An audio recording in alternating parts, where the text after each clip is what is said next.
اب آپ اس مبارک سلسلے کا 23واں حلقہ سماعت فرمائیں۔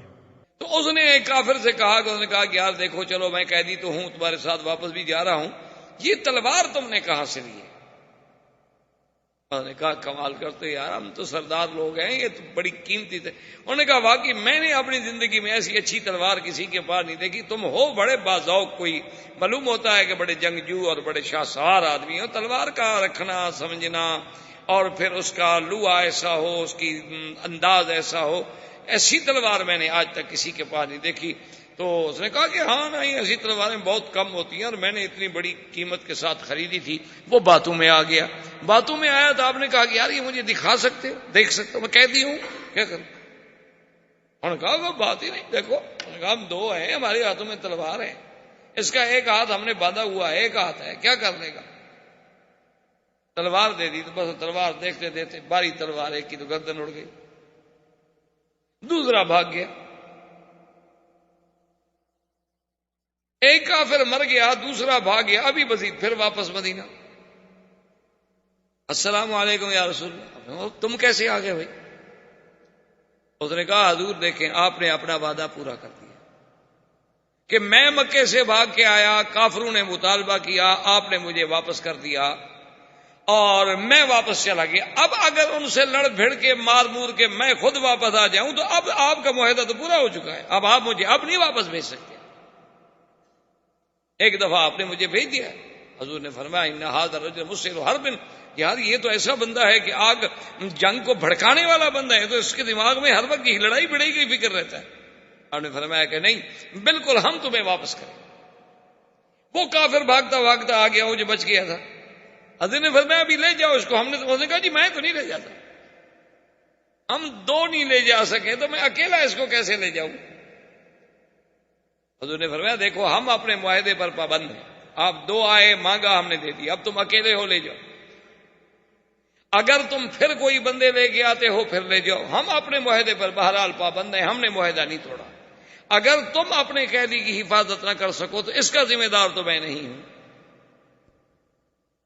اس نے کہا حضور میں اکیلا تو نہیں لے جاتا، میں جاتا ہوں واپس ان کو جا کے مکے والوں کو بتاتا ہوں بھی ایک بندہ تو مر گیا ہے۔ حضور نے فرمایا ابھی وسیع بات سنو، تم مدینے میں نہیں رہ سکتے۔ کہا کیوں یا رسول اللہ؟ کہا نہیں مدینے میں رہو گے اور پھر مانگیں گے میں دے دوں گا، اگر تم بچنا چاہتے ہو تو پھر مدینے میں مت رہو، ہم سے نکل جاؤ، جب ہم سے مطالبہ کریں گے ہم کہہ سکتے ہیں ہمارے پاس ابو بصیر ہے ہی نہیں تو ہم کیسے دے دیں۔ تو اس نے کہا اچھا یا رسول اللہ اگر آپ یہی چاہتے ہیں تو السلام علیکم میں بھی جا رہا ہوں۔ ابھی بصیر وہاں سے نکلے، مکے اور مدینے کے درمیان میں ایک جگہ تھی جس کا نام ہے مقام عیر۔ دیر عیر جو ہے وہ اتنا پہاڑی اور اتنا مشکل ترین وہ جگہ ہے کہ ہر طرف پہاڑ ہیں اور غاریں ہیں اور بڑا مشکل، یعنی انتہائی خطرناک راستہ ہے۔ اس مقام عیر پہ آ گئے ابھی بصیر، وہاں آ کر انہوں نے اس پہاڑیوں کے اس جگہ پہ جو غاریں تھیں ان میں اپنا ڈیرا لگا لیا اور مکے والوں کو پیغام بھیجا کہ بھائی جو آدمی بھاگے مدینے نہ جانا، حضور واپس کر دیتے ہیں، میرے پاس آ جاؤ۔ اب سب سے پہلے جو بندہ پہنچا وہ ابو جندل تھا، وہی سہیل ابن عمر کا بیٹا، اس کو موقع ملا وہاں سے بھاگا، اس نے کہا مدینے جاتا ہوں حضور واپس کر دیں گے، چلو ابھی بصیر کو ڈھونڈو۔ وہ ڈھونڈتا ڈھونڈتا پہاڑوں میں آ گیا، چند دنوں میں 70 آدمی مسلمانوں کے اس عیر پہ جمع ہو گئے۔ جب 70 آدمی جمع ہو گئے تو انہوں نے کہا بھی ہم خاموش کیوں بیٹھے، جو قافلہ نکلے قریش کا ڈاکہ مارو، ہمارا کیا تعلق ہے، ہم تو معاہدے میں پابند نہیں ہیں نا، ہم تو مکے سے بھاگے ہوئے لوگ ہیں، مدینے ہم گئے نہیں، تو ہم تو معاہدے کے کوئی پابند نہیں۔ معاہدے کے پابند ہیں وہ لوگ جو مدینہ منورہ میں حضور کے ساتھ ہیں، ہم نے نہ سلو کی، جب سلو ہو رہی تھی ہم تو قید میں تھے، اور ادھر بھی ہم اسی ڈر سے نہیں جاتے کہ حضور ہمیں واپس کر دیں گے۔ تو انہوں نے جناب اتنا کافروں کو ستایا نا جی کہ ابو سفیان وفد لے کے مکے سے خود مدینہ منورہ آیا اور اس نے کہا حضور وہ جو معاہدے میں سلو ہے نا کہ جو آدمی ہم سے بھاگ کے آئے ہم واپس لیں گے، ہم اس سلو کو خود ختم کرتے ہیں، مہربانی کریں اس کو کاٹ دیں، ہمیں نہیں چاہیے، جو آتا ہے مدینہ رہے آپ کے پاس، کیونکہ آپ کے پاس ہوگا تو کم از کم آپ سنبھالیں گے تو صحیح نا اس کو۔ یہ جو راستے میں رہ رہے ہیں ان کو کون سنبھالے گا؟ نہ ہم سے بھاگ گئے، آپ کے پاس آتے نہیں، اس لیے مہربانی کریں اور شرط کو ختم کریں۔ حضور نے فرمایا تمہاری مرضی، تم لوگوں نے شرط رکھی تھی، میں نے قبول کر لی، اور اگر تم شرط ختم کرنا چاہتے ہو تو معاہدے پر اس شرط کو کاٹ دو۔ ابو سفیان نے کہا ہاں جی بالکل کاٹ دیں، ہم مطالبہ کرتے ہیں ختم کرنے کا، آپ نے تو مطالبہ نہیں کیا۔ حضور نے فرمایا عمر آج سمجھ آ گئی ہے جو تم کہتے تھے کہ اتنی کمزور شرط ہم کیوں قبول کر رہے ہیں؟ آج بتاؤ ابو سفیان وہ شرط کٹوانے آیا ہے کہ ہم گئے ہیں شرط کٹوانے کے لیے؟ جو بات میں نے کہی تھی وہ ٹھیک تھی کہ غلط تھی؟ اس نے کہا حضور بالکل، واقعی اللہ کے رسول کی جو بات ہوتی ہے وہ ایک عام بندے کی فکر اور سوچ تو وہاں نہیں پہنچتی۔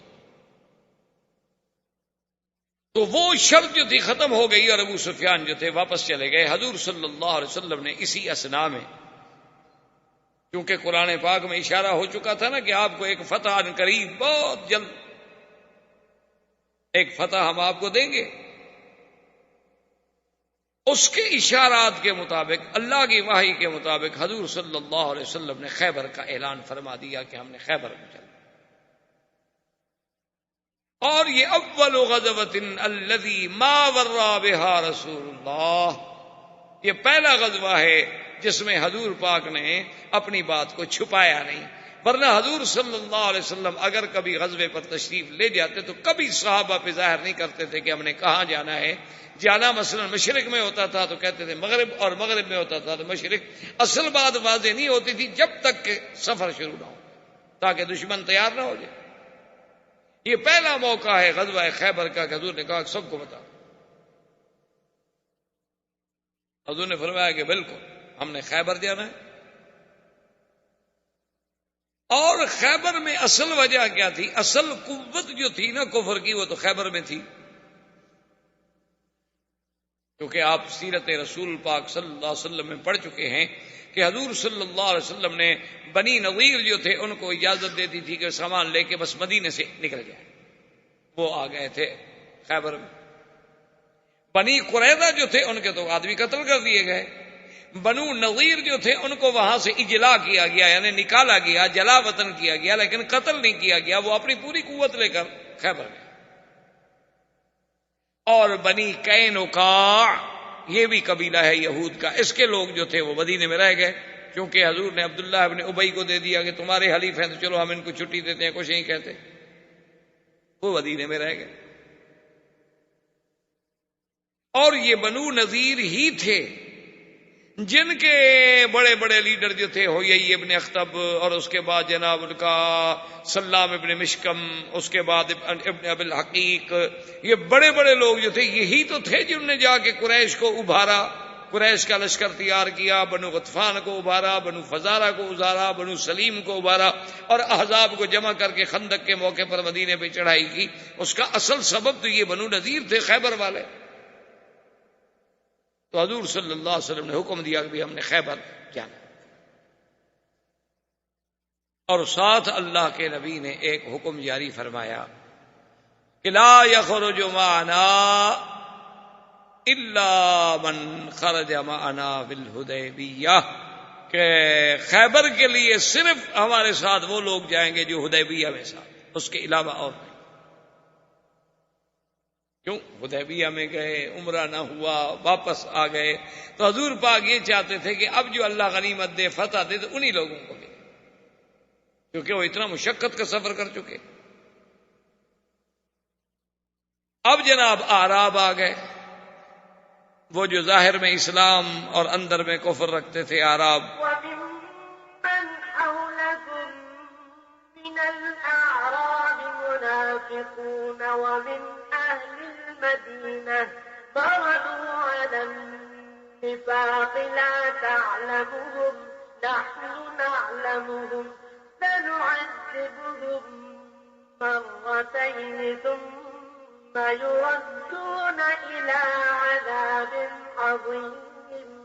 وہ اعراب آ گئے، انہوں نے کہا کہ یا رسول اللہ صلی اللہ علیہ وسلم، ہمیں معلوم ہوا ہے کہ آپ خیبر کے لیے تشریف لے جا رہے ہیں، تو حضور ہمیں حکم دیں، ہم بھی تو جہاد میں شریک ہیں۔ حضور نے فرمایا آپ کو پتا نہیں میں نے اعلان کیا ہے کہ جو حدیبیہ میں ساتھ تھے صرف وہ لوگ جائیں گے. انہوں نے کہا حضور یعنی آپ ہمیں جہاد سے شہادت سے اتنے بڑے موقع سے اصل میں وہ سن چکے تھے کہ اللہ کا وعدہ ہے کہ حضور کو فتح ملے گی. انہوں نے کہا اب تو فتح کا موقع ہے تو اب تو غنیمت حاصل کرنے کا وقت ہے نا, آپ پیچھے کیوں رہیں؟ کیونکہ جہاں پیسہ ملتا ہو وہاں تو پھر آدمی بڑی سے بڑی قربانیاں کرتا ہے. حضرت احتشام الکتھانوی رحمۃ اللہ علیہ کبھی کبھی بطور لطیفہ سنایا کرتے تھے. وہ کہتے کہ یہ ہمارے بعض کاروباری لوگ جیسے میمن ہوتے ہیں, کاٹھیا واڑی ہوتے ہیں, چنیوٹ کے شیخ ہوتے ہیں, بوہری ہوتے ہیں, بڑے کاروباری بزنس مین لوگ ہوتے ہیں کہ تو خون میں کاروبار ہوتا ہے نا. تو انہوں نے کہا کہ لطیفے کے طور پہ کہ ان کا ایک آدمی مر گیا, اللہ کے دربار میں پیشی ہوئی تو ملائکہ نے کہا حضور اللہ میاں اس کے تو نیکیاں اور گناہ برابر سرابر ہو گئے, اب نیکیاں زیادہ ہوتی تو جنت میں جاتا, گناہ زیادہ ہوتے تو جہنم میں جاتا, اب یہ کہاں جائے, یہ تو برابر ہو گئے. تو اس نے ملائکہ نے جب عرض کیا اللہ نے فرمایا اچھا اس سے پوچھو یہ کیا چاہتا ہے کہ بھئی تمہاری گناہ اور نیکیاں برابر ہوں گی. قاعدہ یہ ہے کہ نیکیاں زیادہ جنت, گناہ زیادہ تو جہنم. اب ہو گیا معاملہ تمہارا برابر, اب بتاؤ تم کیا چاہتے ہو؟ اس نے کہا اللہ میاں جہاں 2 ٹکے کا فائدہ ہو وہاں بھیج دیجیے. اصل بات تو صرف یہ ہے کہ جہاں 2 ٹکے کا فائدہ ہو ہمیں وہاں بھیج دیں, ہمیں جنت جہنم سے کوئی مسئلہ نہیں. جیسے ہمارے ارائی ہوتے ہیں, ارائی برادری ہے نا, ارائی جو کہلاتے ہیں, وہ بھی کہا کرتے ہیں, چودھری محمد علی وزیر اعظم جو ہوتے تھے وہ کہتے ہیں ہماری قوم ایسی ہے کہ نعوذ باللہ ثم نعوذ باللہ اللہ میاں اگر ان کو جہنم بھیجنے کا فیصلہ کرتے ہیں تو وہ کہیں گے اللہ میاں پانی کا انتظام کر دیں, باقی جہنم میں بھی ہم کھیتی باڑی کر لیں گے, آپ صرف پانی کا بندوبست کر دیں, پانی مل جائے تو پھر زمین بنانے کے ہم ماہر ہیں. تو بہرحال کہنے کا مقصد یہ تھا کہ اب چونکہ ذاتی لالچ, انہوں نے کہا حضور مہربانی کریں ہمیں تو جہاد سے محروم نہ کریں. حضور نے فرمایا اچھا ایک فیصلہ, اگر آپ لوگوں کو واقعی جذبہ جہاد ہے اور شوق شہادت ہے تو آپ جا سکتے ہیں خیبر ہمارے ساتھ, لیکن جو غنیمت کا مال ہوگا وہ تمہیں نہیں ملے گا, وہ صرف ان کو ملے گا جو حدیبیہ میں شریک. انہوں نے کہا اچھا ایسی بات ہے جی, پھر سوچتے ہیں, کیونکہ اب تمہارے غنیمت نہیں ملا, اب کیسے جائیں؟ اب جناب ختم ہو گئے. اب حضور صلی اللہ علیہ وسلم نے خیبر کے لیے تیاری فرمائی تو پورے اپنے اسی لشکر کو ساتھ لیا جو لشکر آپ کے ساتھ حدیبیہ میں تھا. صرف روایات میں آتا ہے کہ 5 آدمی پیچھے رہ گئے جو بیمار تھے, وہ واقعتاً معذور تھے, وہ نجاست. حضور صلی اللہ علیہ وسلم نے جب یہاں سے اپنے سفر کا ارادہ کیا تو یہ سفر محرم میں شروع ہوا 7 ہجری,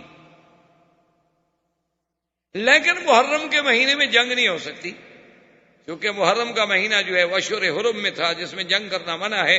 لیکن حضور کا مقصد یہ تھا کہ چونکہ ایک تو سفر ہے اور پھر اونٹوں کا سفر ہے, کوئی کار پہ یا ہوائی جہاز پہ تو جانا نہیں ہے, تو لہذا یہ ہے کہ اتنے وقت تک ہم استعداد پیدا کریں گے, لیکن لڑائی تو سفر میں ہوگی, لڑائی تو محرم میں نہیں ہوگی. اور بنی قینقاع جو تھے وہ جو یہودیوں کا ایک چھوٹا سا قبیلہ رہ گیا تھا مدینہ منورہ میں, ان کو جب پتہ چلا کہ حضور پاک تو خیبر کے لیے جا رہے ہیں تو ان بدبختوں نے فوراً ایک آدمی بھیجا خیبر کہ تم تیار ہو جاؤ, اللہ کے نبی آ رہے ہیں. ان کا آدمی تو پکڑا گیا. عبداللہ ابن ابی ابن سلول جو رئیس المنافقین تھا, اس نے بنی اشجع کے ایک آدمی کو بھیجا, وہ پہنچ گیا, اس نے جا کے خیبر اطلاع کر دی کہ اللہ کے نبی آ رہے ہیں, تیار ہو جاؤ. اب انہوں نے بڑے بڑے لوگوں کو اکٹھا کیا کہ ہم کیا کریں. سنا یہ ہے کہ مدینہ منورہ سے حضور صلی اللہ علیہ وسلم آنے والے ہیں, سفر شروع ہو گیا ہے, تو اب ہمارے سامنے 2 راستے. ایک راستہ تو یہ ہے کہ ہم اپنے قلعوں کے اندر بند ہو جائیں اور مقابلہ کریں, ہم تو اپنے گھر میں بیٹھے ہوئے. اور ان کے بڑے بڑے قلعے تھے, جو 6 قلعے جو ہیں وہ تو بہت معروف تھے, لیکن اس کے علاوہ بھی اور قلعے تھے, لیکن یہ 6 قلعے جو ہیں تو بہت بڑے بڑے قلعے تھے, بہت ان کی عظیم دیواریں تھیں, اوپر مورچے لگے ہوئے تھے اور بالکل محفوظ تھے کہ اندر بیٹھ کے آپ فائر کر سکتے ہیں, آپ تیر چلا سکتے ہیں, آپ نیزہ پھینک سکتے ہیں. نیچے والا آدمی تو اتنی اونچی نہیں مار سکتا. تو سلام ابن مشکم نے اور کچھ یہودیوں نے کہا، انہوں نے کہا کہ بات سنو، ہماری رائے یہ ہے کہ بجائے اس کے کہ حضور صلی اللہ علیہ وسلم کا لشکر آ کر ہمارا محاصرہ کر لے، ہم خود نکل کے حملہ کریں۔ ہمارے پاس طاقت ہے اور ہمیں پتہ لگا ہے کہ حضور کے ساتھ وہی 1400 آدمی ہیں صرف۔ اور ایک روایت میں ہے کہ سلام ابن مشکم جو یہودی تھا ان کا، اس نے کہا کہ بات سنو، میں نے جو اپنے علم کے ساتھ پڑھا ہے اور کچھ میں نے خواب دیکھا ہے اور کچھ میں نے اپنا حساب کتاب لگایا ہے، مجھے یہ خبر ملی ہے کہ یہود جو ہیں 2 مقام پہ ذبح ہوں گے، ایک دفعہ مدینے میں اور ایک دفعہ خیبر میں۔ مدینے میں تو ہم ہو چکے، بنی قریظہ 700 مقاتل ذبح کر دیا گیا، اور اب ہی معلوم ہوتا ہے کہ ہمارا خیبر والا نمبر بھی آ رہا ہے۔ اس لیے بہتر یہی ہے کہ ہم ہجوم کریں، لڑیں، مقابلہ کریں، کہ مرنا ہی ہے تو پھر عزت سے تو مریں۔ انہوں نے کہا اچھا اسی رائے پر غور کریں، ابھی تو بہرحال ان کو پہنچنے میں بھی 10-15 دن تو پہنچنے میں لگ جائیں گے، قافلہ چلتا ہے آہستہ آہستہ۔ انہوں نے اپنا آدمی بھیجا بنی غطفان قبیلے کے پاس، عیینۃ ابن حصن کے پاس، کہ بھی تم ہماری مدد کے لیے آؤ۔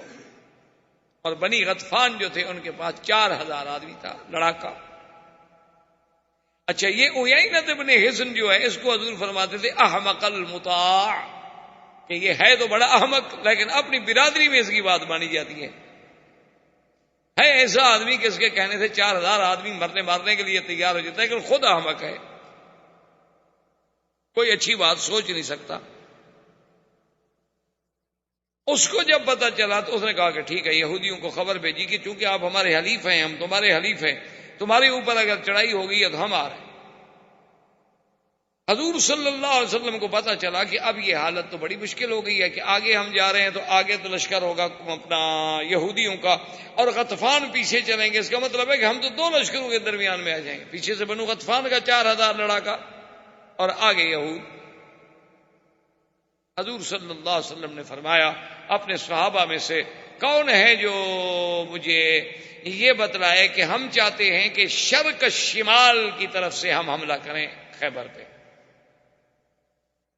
میں جانب غرب سے خیبر پہ حملہ کرنا نہیں چاہتا۔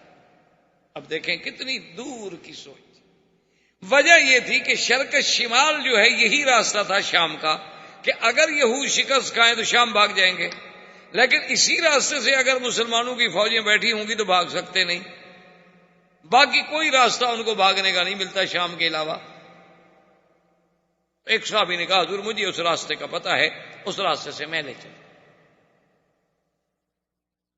حضور پاک نے بھی ایک آدمی کو بھیجا کہ بنی غطفان کے اس عیینۃ ابن حصن سے بات کرو کہ بدبخت تم کیوں لڑنے آ رہے، تمہارے ساتھ تو ہماری کوئی لڑائی نہیں، اور تم ہمارے ساتھ معاہدہ کر لو، ہم جو خیبر کے پھل آئیں گے نا، آدھا پھل تمہیں دینے کے لیے تیار ہیں، تم اپنے قبیلے کی فوجیں واپس لے کے جاؤ، ہمارے پیچھے نہ آؤ۔ اس کو کہا گیا، بہرحال قصہ مختصر کہ اس نے کوئی بات نہ مانی۔ انہوں نے کہا کہ نہیں، یہود میرے حلفاء ہیں، میرے حلیف ہیں، میں ان کی مدد کروں۔ ابھی وہ خود تو پہنچ گیا، عیینۃ ابن حصن چونکہ وہ تو گھوڑے پہ تھا، اس کے گھوڑے بڑے تیز رفتار تھے، خود تو اپنے 1-2 آدمیوں کے ساتھ خیبر میں پہنچ گیا، لیکن فوج اس کی ابھی جو لشکر تھا، اور 1000 کا لشکر لے کے آ رہا تھا، 4000 میں سے 1000 مسلح لے کے آیا، تو وہ ابھی پیچھے تھے کہ وہ راستے میں رات کو سوئے ہوئے ہیں کہ ایک آواز آتی ہے کہ یا بنو غطفان، او بنو غطفان، اپنے عورتوں اور بچوں کی حفاظت کرو۔ اتنی زور کی آواز آتی ہے کہ سارا قبیلہ، سارا قافلہ سنتا ہے، ہڑبڑا کے اٹھتے ہیں، وہ کہتے ہیں اوہ، اس کا مطلب یہ ہے کہ ہم ادھر نکلے ہیں اور مسلمان نے پیچھے ہمارے قبیلوں پر بھی حملہ کر دیا ہے، خیبر تو صرف 1400 آدمی جا رہا تھا۔ اس کا مطلب یہ ہے کہ ہمارے جو اصل آزمودہ کار لڑاکا لوگ تھے وہ تو حملے کے ادھر نکل پڑے، اور پیچھے بہرحال ہماری طاقت کمزور ہو گئی تو مسلمان نے شاید حملہ کر دیا۔ انہوں نے کہا جی چھوڑو یہودیوں کو مرے، ہم اپنے بچوں کی تو فکر کریں۔ وہ جناب دوڑے واپس۔ اب وہ آواز کس نے دی تھی اس کا کوئی پتہ نہیں، اللہ کی طرف سے فرشتوں کو حکم ملا. وہ جب اپنے گھر میں پہنچے وہاں جا کے دیکھا بیوی بچے سب ٹھیک ٹھاک ہے, کھیتی باڑی اسی طرح ہو رہی ہے. انہوں نے کہا اب کوئی خوف؟ انہوں نے کہا کچھ نہیں. انہوں نے کہا ہمیں تو ایسی آواز ہے. انہوں نے کہا بس ایسی آواز میں ویسے آ گئی ہوگی, یہاں تو کچھ نہیں, کوئی مسلمان ہم پر چڑھائی کرنے نہیں آیا, کوئی لڑائی نہیں, تمہارے سامنے نہیں ہم بیٹھے ہوئے من سے. انہوں نے پھر حسین اپنے حسن کو بھیجا کہ جی وہاں تو کوئی لڑائی نہیں. اسے کہا چلو پھر سب آ جاؤ, 4000 کے 4000 آ جاؤ. اس کا مطلب ہے کسی مسلمان نے ہمیں دھوکہ دیا. اور حضور صلی اللہ علیہ وسلم اپنے قافلے کے ساتھ بڑھ رہے ہیں تو ایک صحابی تھے عامر ابن سلمۃ ابن الاکوع. انہوں نے ہودی کہتے ہیں کہ ایسے اشعار رجزیہ پڑھنے کہ تاکہ سفر میں ذرا آسانی پیدا ہو جائے. اور خدا کی قدرت ہے کہ جب آدمی رجز پڑھتے ہیں نا جس اپنا اونٹوں کو چلانے والے, تو اونٹ بھی ذرا سپیڈ اپنی تیز کر لیتے ہیں.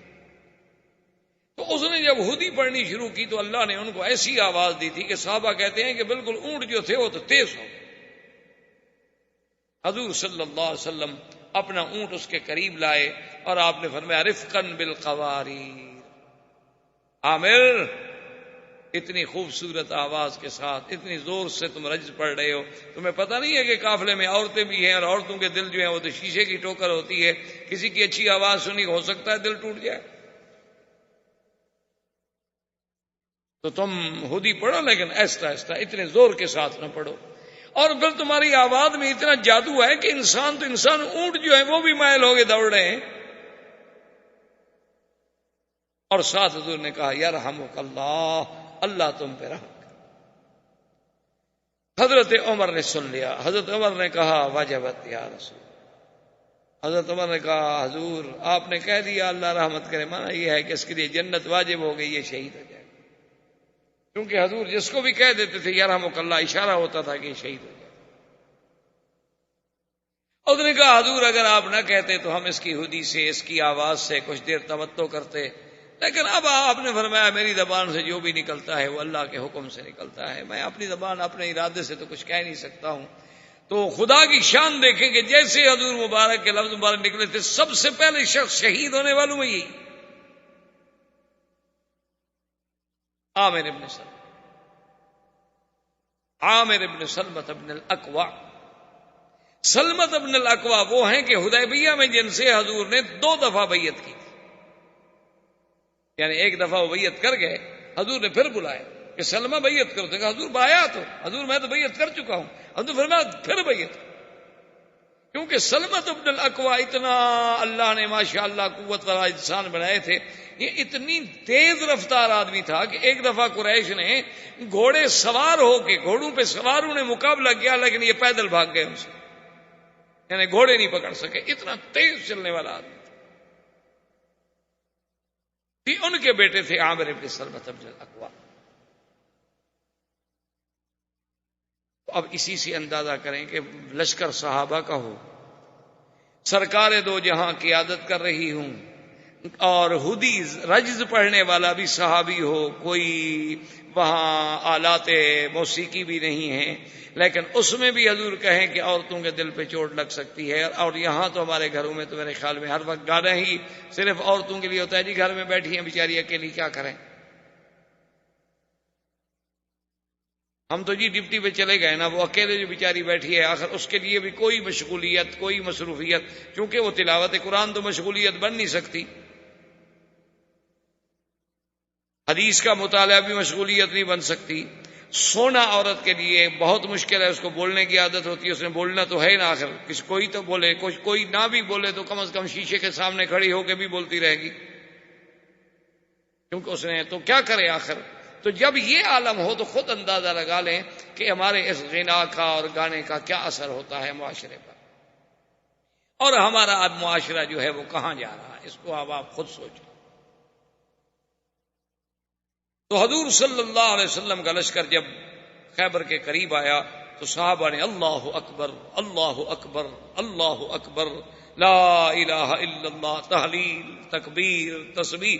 حضور نے فرمایا کیوں اتنے زور سے, انکم لا تدعون صما ولا غائبا, تم کو اس رب کو پکار رہے ہو جو غائب ہے, سنتا نہیں ہے. اتنا زور زور سے کیوں پکار رہے؟ استب تو حضور صلی اللہ علیہ وسلم تکبیر و تحلیل کے اس ذوق میں، اچھا خدا کی شان دیکھیں کہ یہودیوں نے فیصلہ کر لیا ابھی قلعہ بند ہو گیا، یہودی سب قلعہ بند، اور انہوں نے کچھ گھوڑے سوار رکھے تھے جو صبح جائیں نکلیں اور پتہ لگائیں کہ قافلہ حضور صلی اللہ علیہ وسلم کا آیا ہے کہ نہیں آیا۔ پہلے گھوڑے والے جاتے تھے اور اس کے بعد جو ہیں پھر وہ مزارے جو زمین میں کام کرتے ہیں، کھیتوں میں باغوں میں، وہ جاتے تھے۔ اللہ کی شان دیکھیں، جس رات حضور نے داخل ہونا ہے وہ گھوڑے والے بھی سو گئے، مزارے بھی سو گئے۔ صبح جب آنکھ کھلی تو دھوپ نکل آئی تھی، انہوں نے کہا یہ کیا ہو گیا؟ انہوں نے کہا بس آنکھ نہیں کھلی۔ انہوں نے مدیروں سے کہا بھی اب تو کافی دن چڑھ گیا ہے، اب تو نگرانی کرنے کی ضرورت نہیں، آپ چلے جائیں۔ تو اسی رات میں اللہ کے نبی داخل، بات زندگی باقی تو بات باقی انشاءاللہ۔ برادران اسلام، واجب الاحترام بزرگوں، دوستوں، بھائیوں، عزیز نوجوانوں، دروس سیرت نبویہ علی صاحبہ الف الف الصلاۃ والتحیہ کے ضمن میں ہم نے بات جو تھی وہ تقریباً خیبر تک سلسلہ درس جو ہے وہ پہنچا۔ اس غزوہ خیبر کی تفصیل کے عرض کرنے سے پہلے اللہ کے قرآن کی ان آیات کو ذرا توجہ کے ساتھ اپنے ذہن میں رکھ لیں، کیونکہ دراصل سیرت نبوی جو ہے، جیسا کہ سیدہ عائشہ صدیقہ رضی اللہ تعالی عنہا کا فرمان ہے کہ جب حضور صلی اللہ علیہ وسلم کی سیرت، آپ کے اخلاق، آپ کے خلق کے بارے میں بی بی عائشہ سے پوچھا گیا تو بی بی عائشہ صدیقہ نے ایک جملے میں سرکار دو جہاں کی سیرت بیان فرمائی۔ یعنی آپ حیران ہوں گے کہ اللہ نے سیدہ عائشہ صدیقہ رضی اللہ تعالی عنہ کو کتنا علم کے اندر گہرائی اور گہرائی عطا فرمائی تھی کہ ایک جملہ اور اسی میں ساری سیرت بیان کر۔ بی بی عائشہ نے فرمایا کان خلقہ القرآن، اگر میرے محبوب کی سیرت دیکھنی ہے تو پھر قرآن دیکھ لو۔ یعنی جو قرآن میں ہے اس کا اگر عملی نمونہ دیکھنا ہے تو وہ محمد مصطفیٰ صلی اللہ علیہ وسلم۔ تو اصل دروس سیرت کا مقصد ہی یہ ہوتا ہے کہ ہمیں اللہ کے قرآن کی سمجھ آئے اور حضور صلی اللہ علیہ وسلم کی سیرت کا ہر پہلو جو ہے وہ قیامت تک کے لیے ہمارے لیے باعث اتباع ہے، اور ہم اس سے سیکھیں کہ سرکار دو جہاں کا صلح میں کیا کردار تھا، جنگ میں کیا کردار تھا، آپ کا محبت میں کیا کردار تھا، غصے میں کیا کردار تھا، سفر میں آپ کا کیا عمل تھا، حضر میں آپ کا کیا عمل تھا، اصحاب کے ساتھ کیا محبت تھی، اعداء کے ساتھ معاملہ کیسے تھا، امانت، صداقت، دیانت، وفا، شجاعت، ہر پہلو جو ہے بندے کی نظر میں آئے، اور وہ پہلو صرف نظر میں نہ آئے بلکہ حضور کی سیرت کو وہ اپنے لیے مقتدا سمجھے کہ مجھے بھی اللہ تبارک و تعالی ان حالات میں اس کے مطابق عمل کرنے کی توفیق۔ تو اب آپ دیکھیں قرآن پاک پہ غور فرمائیں کہ جب حضور پاک نے بیعت لی تھی حدیبیہ میں جو آپ پڑھ چکے، تو اس بیعت کو اللہ نے کتنی بڑی عظمت دی کہ ان الذین یبایعونک، میرا مدنی محمد مصطفیٰ، جو لوگ آپ کی بیعت کر رہے ہیں، انما یبایعون اللہ، یہ میرے نبی آپ کی بیعت نہیں کر رہے، یہ تو میری بیعت کر رہے، کیونکہ آپ تو میرے لیے بیعت لیں، اور ان کو میں نے اتنی عظمت بخشی ہے کہ ید اللہ فوق ایدیہم، کہ جب آپ ان کی بیعت کر رہے تھے تو ایک تو آپ کا ہاتھ تھا، ایک صحابی کا ہاتھ تھا، اور ان پر میرا ہاتھ تھا۔ یعنی اللہ نے اس کو اتنی عزت و عظمت بخشی۔ اسی لیے اب حضور صلی اللہ علیہ وسلم نے جب غزوہ خیبر کے لیے تیاری کی تو آپ نے فرمایا کہ غزوہ خیبر میں صرف وہ لوگ میرے ساتھ جائیں گے جو حدیبیہ میں تھے۔ اب جو لوگ حدیبیہ میں نہیں آئے تھے، جو اعراب رہ گئے تھے، ان کو پتا تھا کہ 1400 آدمی ہیں اور کوئی تیاری نہیں ہے اور مکہ جا رہے ہیں اور دشمن نے ان کو واپس تھوڑے آنے دینا ہے، تو ڈر کے مارے نہیں آئے تھے۔ اب جب پتہ لگا کہ حضور خیبر جا رہے ہیں اور ان کو یہ بھی سنائی خبر دے گئی کہ اللہ نے نبی سے خیبر کے فتح ہونے کا وعدہ بھی کر لیا ہے، اللہ نے قرآن میں کہہ دیا ہے وَأَصَابَكُمْ فَتْحًا قَرِيبًا، ہم ایک بہت جلد آپ کو فتح نصیب کریں گے، تو اب وہ بھی آ گئے. اس کو قرآن نے ان الفاظ میں بیان فرمایا کہ سَيَقُولُ لَكَ الْمُخَلَّفُونَ مِنَ الْأَعْرَابِ شَغَلَتْنَا أَمْوَالُنَا وَأَهْلُونَا فَاسْتَغْفِرْ لَنَا. اب جو اعراب تھے پیچھے رہنے والے وہ آ گئے. انہوں نے کہا حضور ہمیں تو بچوں نے اور گھر کے معاملات نے اور حالات نے اور اشغال نے اتنا مجبور کر دیا تھا کہ حضور ہم پیچھے رہنا تو نہیں چاہتے تھے, ہم تو تڑپتے رہے, بس مجبور ہو گئے, غلطی ہو گئی, بس آپ اللہ سے ہمارے لیے بخشش مانگیں. تو اللہ نے فرمایا قولون بألسنتہم ما لیس فی قلوبہم, یہ جو کچھ کہہ رہے ہیں زبانوں سے کہہ رہے ہیں, ان کے دل کے اندر وہ بات نہیں ہے. قل فمن یملک لکم من اللہ شیئا ان اراد بکم ضرا او اراد بکم نفعا. میرے مدنی پاک آپ ان کو کہہ دیں کہ اللہ کے سوا پھر کون تمہارا مالک ہے اگر وہ تمہیں نفع دینا چاہے یا نقصان دینا چاہے. بل کان اللہ بما تعملون خبیرا, بلکہ اللہ تبارک و تعالیٰ جو کچھ تم کر رہے ہو اس کو جاننے والے ہیں, دیکھنے والے ہیں. اللہ کے آگے تو کوئی چیز چھپی ہوئی نہیں ہے. بل ظننتم ان لن ينقلب الرسول والمؤمنون الى اہلیہم ابدا وزین ذلک فی قلوبکم وظننتم ظن السوء وکنتم قوما بورا.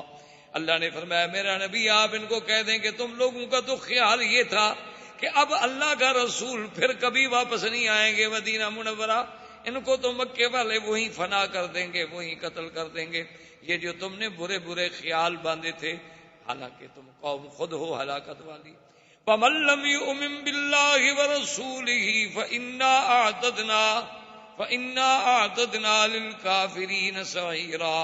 جو اللہ کے رسول پہ ایمان نہ لائے اور کفر کی حالت میں مر جائے, ہم نے ان کافروں کے لیے جہنم کی آگ تیار کر رکھی ہے. وَلِلَّهِ مُلْكُ السَّمَاوَاتِ وَالْأَرْضِ يَغْفِرُ لِمَن يَشَاءُ وَيُعَذِّبُ مَن يَشَاءُ. آسمانوں زمینوں کا مالک اللہ تبارک و تعالی ہے, جس کو چاہے معاف کر دے, جس کو چاہے عذاب دے. وَكَانَ اللَّهُ غَفُورًا رَحِيمًا. سَيَقُولُ الْمُخَلَّفُونَ إِذَا انطَلَقْتُمْ إِلَى مَغَانِمَ لِتَأْخُذُوهَا ذَرُونَا نَتَّبِعْكُمْ. اب وہ پیچھے رہنے والے کہتے ہیں ان کو پتہ لگا کہ اب تو تم غنیمت حاصل کرو گے, خیبر فتح ہو جائے گا کہ جی ہمیں بھی ساتھ لے چلو, ہم تمہارے ساتھ ہیں. یریدون ان یبدلوا کلام اللہ, وہ یہ چاہتے ہیں کہ اللہ کا فیصلہ بدل دے.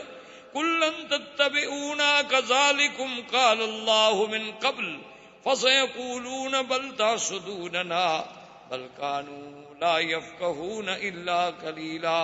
اللہ نے فرمایا میرا مدنی آپ ان کو کہہ دیں کہ تم ہمارے ساتھ ہرگز نہیں جا سکتے ہو. اب وہ کہتے ہیں اچھا تم ہمارے ساتھ حسد کرتے ہو کہ ہمیں بھی مال غنیمت مل جائے گا. اللہ نے فرمایا حسد کی بات نہیں, یہ جاہل ہیں, یہ بات کو سمجھتے نہیں. قل للمخلفین من الاعراب ستدعون الى قوم اولی باس شدید تقاتلونهم او يسلمون فان تطیعوا یؤتکم اللہ اجرا حسنا وان تتولوا كما تولیتم من قبل يعذبكم عذابا علیما. میرا مدنی آپ ان اعراب پیچھے رہنے والوں سے کہیں کہ بہت جلد اللہ تمہارا ایک قوم کے ساتھ مقابلہ کرائیں گے. ان کے ساتھ اگر تم نے صحیح معنی میں قتال کیا, صحیح معنی میں اللہ رسول کی اطاعت کی, تو اللہ تمہیں بہت بڑا اجر دیں گے.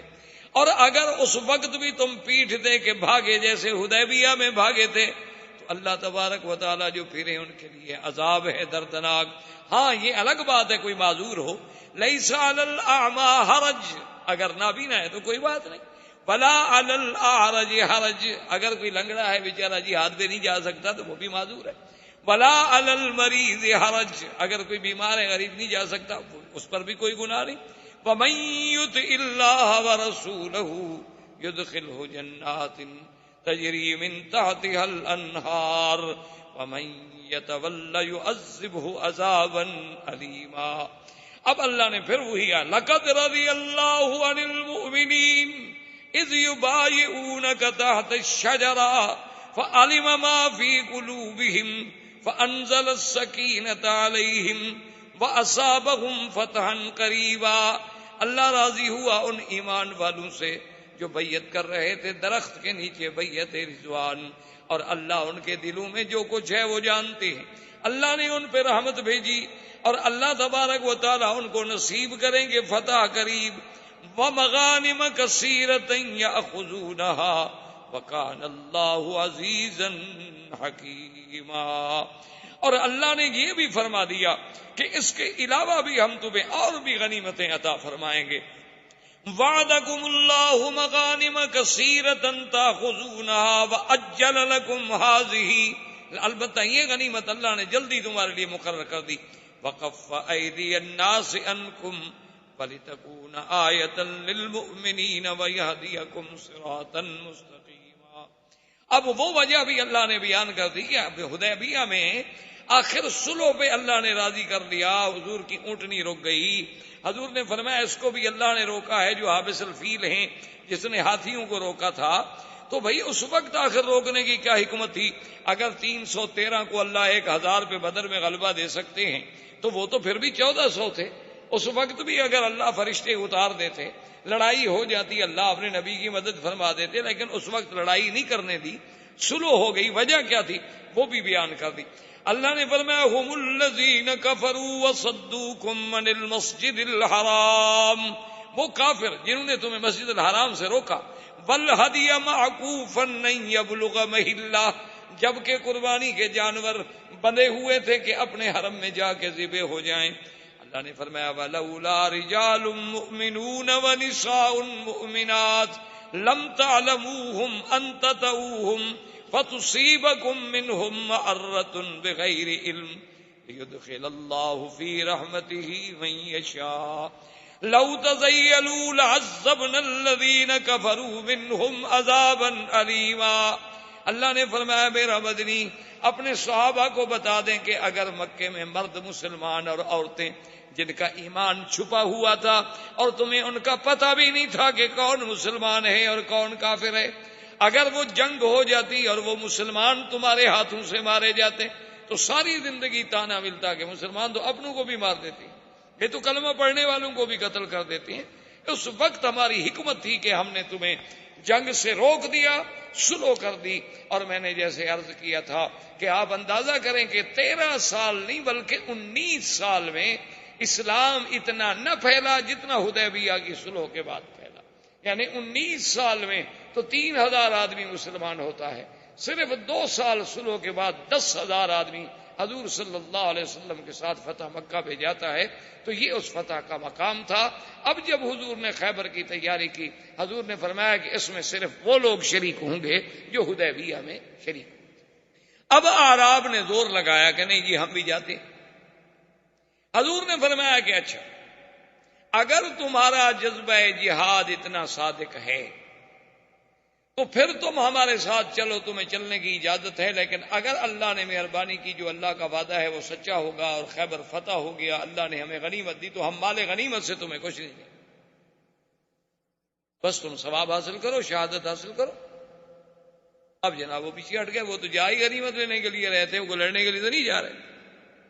حضور صلی اللہ علیہ وسلم نے لشکر چلایا اور بڑی مشقت کا سفر کرتے کرتے کرتے حضور صلی اللہ علیہ وسلم کا لشکر جو ہے وہ خیبر پہنچ گیا۔ اور اس معاملے میں حضور صلی اللہ علیہ وسلم نے ہراساں جو تھی یعنی لشکر کی حفاظت، یہ ذمہ داری سیدنا عمر رضی اللہ تعالی عنہ کے سپرد کی، اور تموین جو تھی کہ بھی لشکر کی خوراک غذا تاکہ وقت پر ان کو چیز ملے، یہ ذمہ داری حضرت عثمان رضی اللہ تعالی عنہ کے سپرد کی۔ اب آپ اس بات کو سامنے رکھیں کہ خیبر جو ہے یہ اس زمانے میں بھی اور اب بھی، یعنی جزیرہ عرب میں تقریباً سب سے آباد ترین خطہ جو ہے وہ خیبر تھا۔ اس میں بڑے آباد زرعی زمینیں تھیں، بڑے چشمے تھے، باغات تھے، اور یہودی جب مدینے سے اجلا ہوئے تھے تو ان سب لوگوں نے بھی اسی خیبر کو اپنا مستقر بنایا تھا۔ اب خیبر جو ہے وہ 2 حصوں میں ہے، ایک حصے کو کہتے ہیں نطاق اور ایک حصے کو کہتے ہیں شق۔ پھر ہر حصے میں بڑے بڑے حصون تھے. حصون مانا قلعے. جیسے آپ نے دیکھا نا باب الملک عبدالعزیز سے نکلے تو آپ کو سامنے ترکوں کے زمانے کا بنا ہوا ایک بڑا قلعہ نظر آئے. کیونکہ پہلے دور میں لڑائیاں جو تھیں ہوتی تھی تیر کی، تلوار کی، نیزے کی، بھالے کی.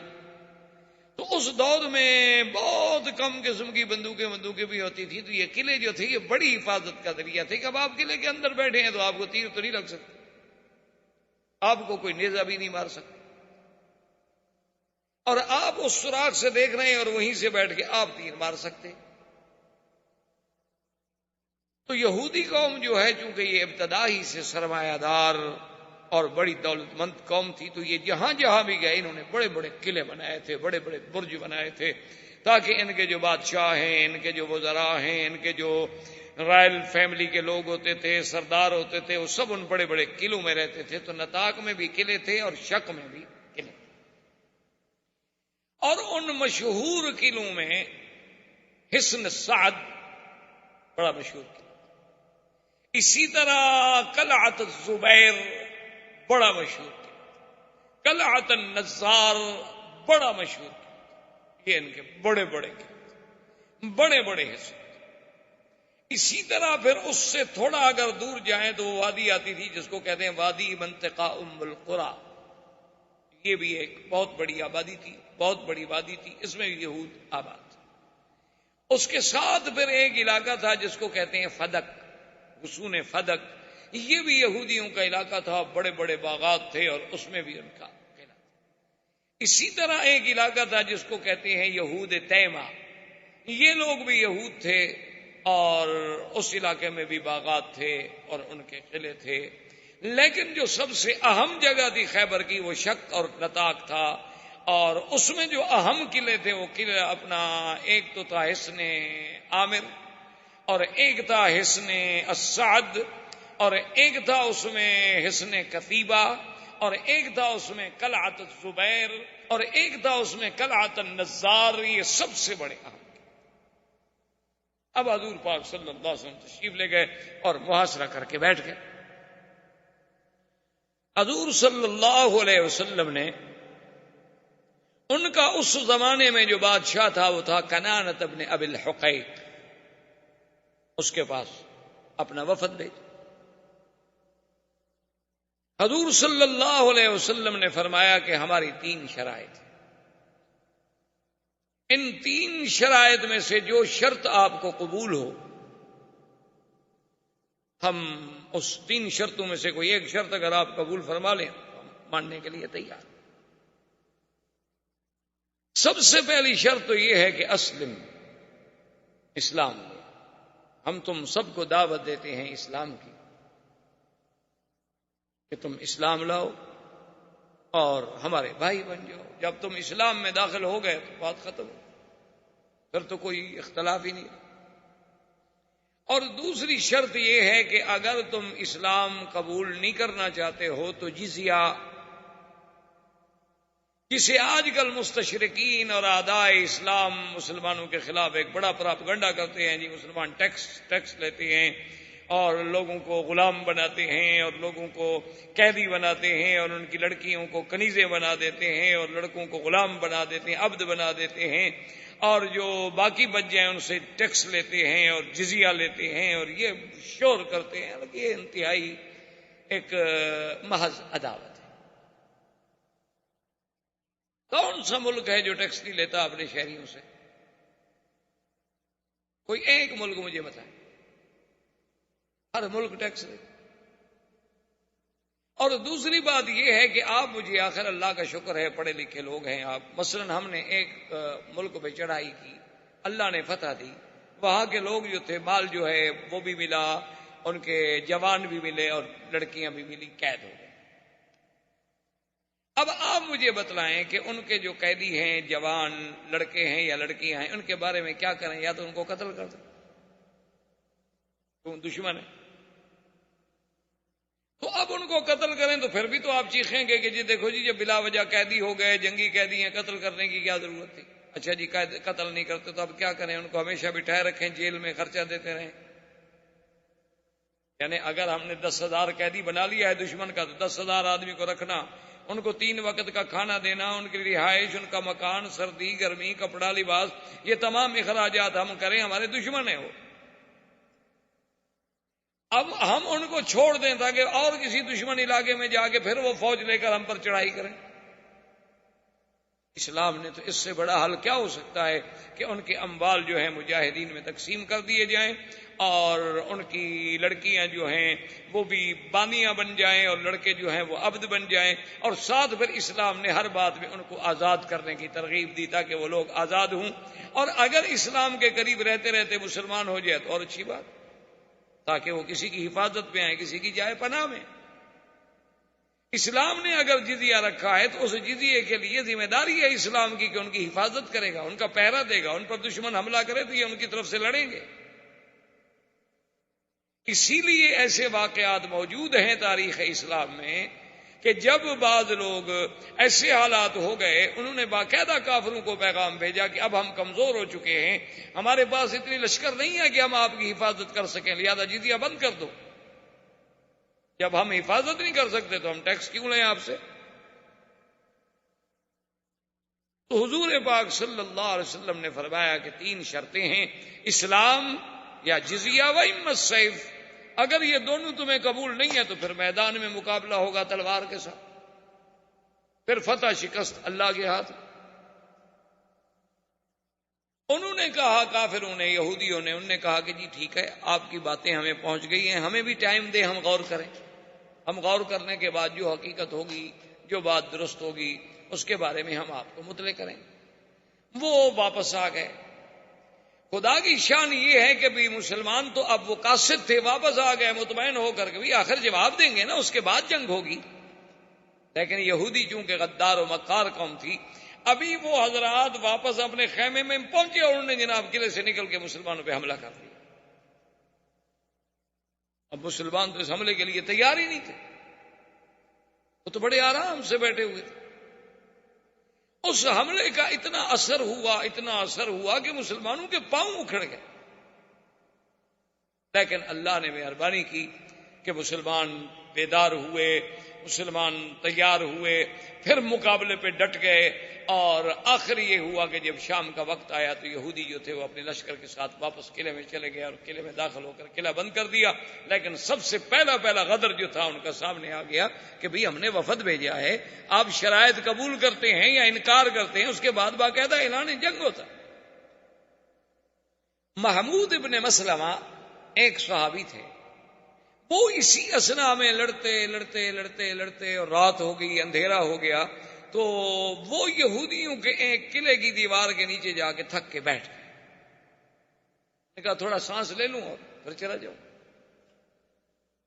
ان یہودیوں کو جو پتہ چلا تو ان کا ایک بہت بڑا ماہر جنگجو آدمی تھا جس کا نام مرحب تھا، یاسر مرحب، یہ بڑے ان کے مشہور لوگ تھے۔ وہ مرحب باہر نکلا اور اس نے آ کے تلوار سے حملہ کیا، اور محمود ابن مسلمہ جو تھے وہ بیچارے اتنی تلوار لگی زخمی ہو گئے، اور زخمی حالت میں بیچارے وہاں سے بھاگے، لیکن اپنے خیمے اپنے کیمپ تک پہنچتے شہید، اور یہ سب سے پہلے شہید ہوئے جنگ خیبر۔ اسی اثنا میں بنو غطفان، وہ جن کے بارے میں آپ پہلے پڑھ چکے ہیں، جن کے سردار کے بارے میں حضور نے فرمایا تھا الاحمق المطاع، یہ ہے تو احمق لیکن ہے ایسا بے وقوف کہ اس کی لوگ مانتے ہیں۔ بہرحال وہ اپنا لشکر لے کے نکلا کہ میں یہودیوں کو مدد کو پہنچوں، کیونکہ یہودی ہمارے حلیف ہیں۔ حضور صلی اللہ علیہ وسلم نے اپنا وفد بھیجا، آدمی بھیجا کہ بھئی تم عقل کرو، تمہارے ساتھ تو ہماری لڑائی نہیں ہو رہی، ہم تو خیبر کے یہودیوں پر لڑائی کر رہے ہیں، اور تم بنو غطفان کہاں یہاں سے ہم سے بھی زیادہ دور ہو مدینہ منورہ سے، تم کیوں خواہ لشکر لے کے آ رہے ہو؟ عقل کرو۔ اچھا چلو ایسا کرو کہ تمہارے ساتھ ہم فیصلہ کرتے ہیں کہ آدھا پھل جو ہے، اللہ نے ہمارا خیبر ہمیں فتح کر دیا تو سال میں جو پھل ہوگا آدھا تمہارا آدھا مسلمانوں کا، لیکن تم اپنا لشکر لے کے واپس جاؤ۔ اس نے کہا جی عجیب بات ہے، خیبر فتح نہیں ہوا اور آدھا پھل آپ مجھے دے رہے ہیں، میں کیسے مان لوں؟ انہوں نے کہا اچھا بھی اگر خیبر فتح ہو گیا، آخر معاہدے میں تو رسک لینی پڑتی ہے نا، ہم تمہیں پورا خیبر کا 1 سال کا پورا پھل دیں۔ انہوں نے کہا کہ نہیں جی، میرے یہود حلیف ہے، میں تو ان کی مدد میں نہیں رکتا۔ حضور کو اطلاع ملی کہ وہ ظالم نہیں رکتا، اور اس کے پاس بڑا جنگجو لشکر تھا، 4000 لڑاکا۔ ابھی وہ راستے میں تھے، اور ان کا یہ احمق المتا جو سردار تھا عیینہ بن، یہ تو خیر اپنے گھوڑے پہ جلدی سے پہنچ گیا، خیبر میں داخل ہو گیا اور یہودیوں کے سرداروں کے پاس پہنچ گیا۔ لشکر تو بہرحال وہ قافلے کی رفتار تھی۔ اب جناب رات کو سوئے ہوئے ہیں کہ ایک آواز دینے والے نے آواز دی، سارا خسار خن۔ ایک آواز دینے والے نے بڑے زور سے آواز دی، یا بنو غطفان اولادکم ونساؤکم، بنو غطفان تم اپنے بیوی بچوں کا فکر کرو، کہاں لڑنے کے لیے جا رہے ہو، بیوی بچے کہاں چھوڑ کے جا رہے، پتہ ہے وہ کیا ہو گیا۔ اب وہ آواز پورے اس مسکر میں گونجی، وہ اٹھا، تم نے سنی، اس نے کہا اس کے بندہ ڈھونڈو، گھوڑے دوڑاؤ، ادھر جاؤ ادھر جاؤ، کوئی آدمی نہیں ملتا۔ انہوں نے کہا معلوم یہ ہوتا ہے کہ ہم تو ادھر آ گئے نا، اور مدینہ منورہ سے حضور سارے مسلمانوں کو تو لے کے آئے نہیں، 1400 آدمی لائے ہیں صرف، باقی 2-3 ہزار آدمی تو وہاں موجود ہے، ان نے ہمارے بچوں کو حملہ کر، ہم تو برباد ہو گئے، مارے گئے۔ انہوں نے لشکر واپس کیا اور ایک آدمی بھیج دیا اپنے سردار کے پاس کہ بھی ہمارے گھروں پہ حملہ ہو گیا ہے، ہم اپنا لشکر لے کے واپس جائیں۔ وہ لشکر لے کے واپس چلا گیا، اور یہ یہاں بیٹھا یہودیوں کے ساتھ معاہدے کر رہا ہے کہ میرا لشکر آ رہا ہے، میرا لشکر آ رہا ہے، میرا لشکر آ رہا ہے۔ اسی اثنا میں اطلاع ملی کہ تمہارے تو اپنے قبیلے پہ حملہ ہو گیا، یہ بھی بھاگا پھر واپس۔ یہودی نے کہا کہ جاؤ تم پہلے اپنی خبر تو لو۔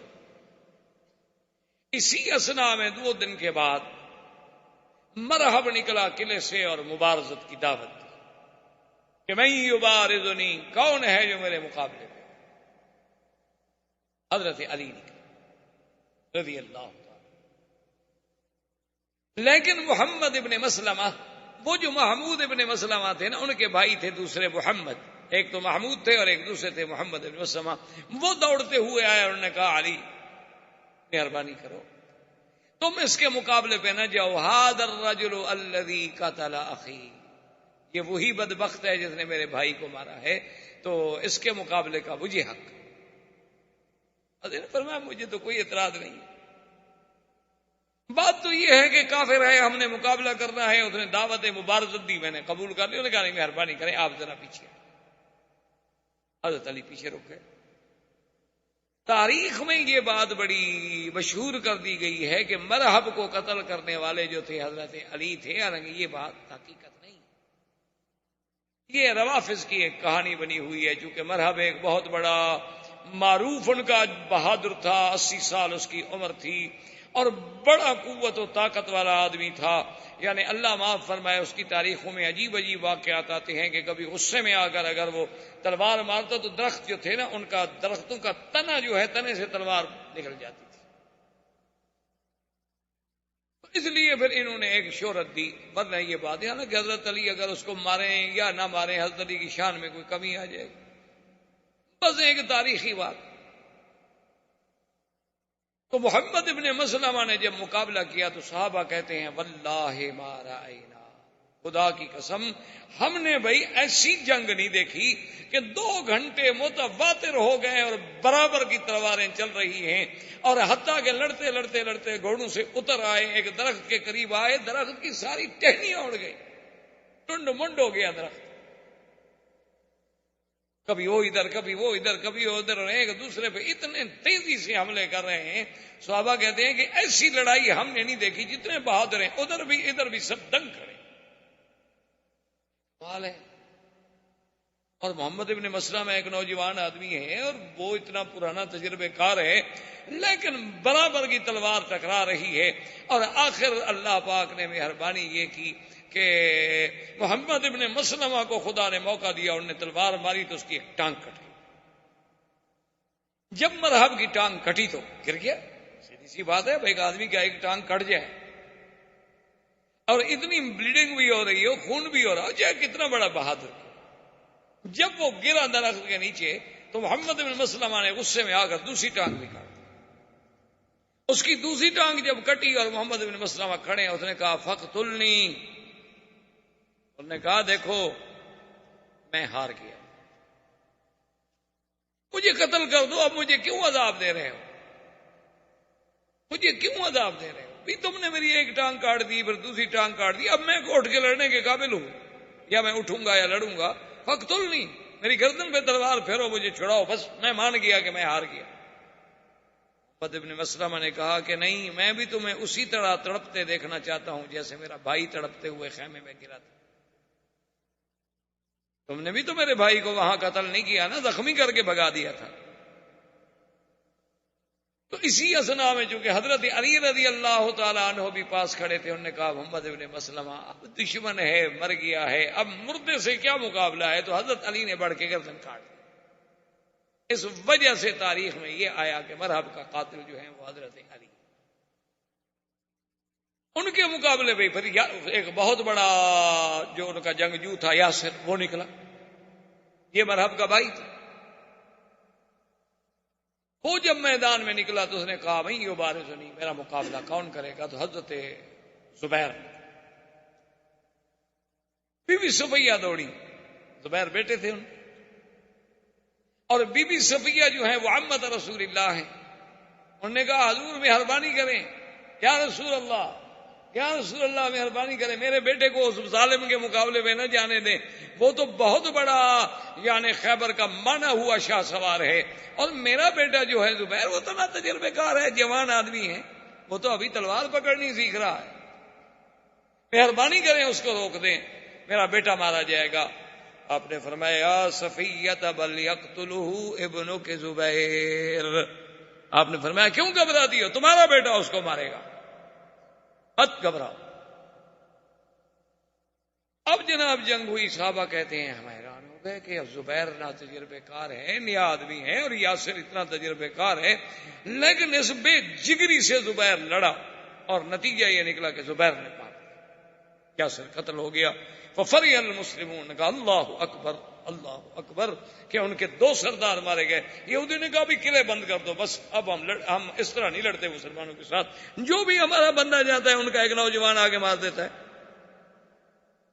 اور اگر اسی طرح ہمارے 5-10 آدمی اور مارے گئے تو پھر تو پورے یہودیوں میں بات پھیل جائے گی کہ یہودی مر گئے، یہودی مر گئے، ہم تو شکست کھا جائیں گے، لہذا واپس قلعے میں آ جاؤ، ہم نہیں لڑتے۔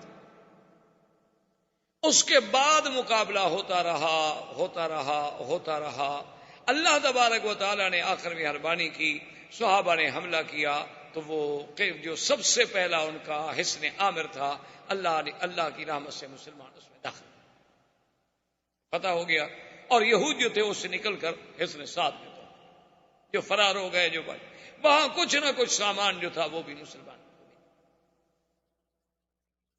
حضور صلی اللہ علیہ وسلم اس سامان کو بیٹھے ہوئے تقسیم کر رہے ہیں کہ جاء اعرابی، ایک بدو آئے، اس نے صحابہ سے پوچھا این محمد، محمد مصطفیٰ کہا؟ صحابہ نے بتایا کہ حضور صلی اللہ علیہ وسلم فلاں جگہ بیٹھے ہیں، تو وہ آیا اور سلام کیا اور کہا کہ یا رسول اللہ میں اعرابی ہوں، جاہل بدو۔ حضور نے فرمایا کیا چاہتے ہو؟ اس نے کہا حضور کچھ نہیں چاہتا، اشہد اللہ الہ الا اللہ، میں مسلمان ہونے آیا، مجھے مسلمان کریں، کلمہ پڑھائیں بس۔ حضور پاک نے کلمہ پڑھایا، اس نے کلمہ شہادت پڑھا، فرح المسلمون، مسلمانوں کو بڑی خوشی ہوئی کہ چلو اللہ کا شکر ہے، ایک آدمی آج اس حالات میں کہ جب ہم کوئی جنگ بھی نہیں جیتے ہوئے لیکن اب بھی لوگ اسلام کی سچائی کو قبول کرتے ہوئے مسلمان ہو رہے ہیں۔ تو حضور نے فرمایا صحابہ سے کہ بھی اگر تمہیں اعتراض نہ ہو تو یہ جو کچھ قلعے سے ہمیں تھوڑا بہت سامان ملا ہے، اس میں سے اس غریب کو بھی تھوڑا سا حصہ دے دیں، غریب ہے، عربی ہے، بدو ہے بیچارہ۔ انہوں نے کہا حضور ہمیں اعتراض نہیں ہے۔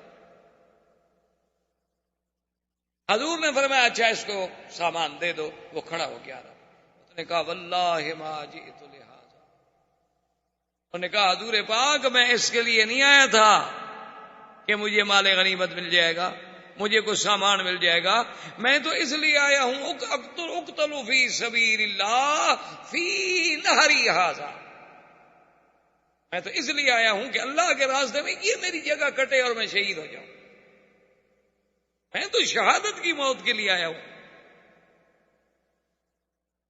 حضور نے فرمایا ان صدقت صدق اللہ، اگر تم سچے ہو تو اللہ پھر تمہیں سچا کرے۔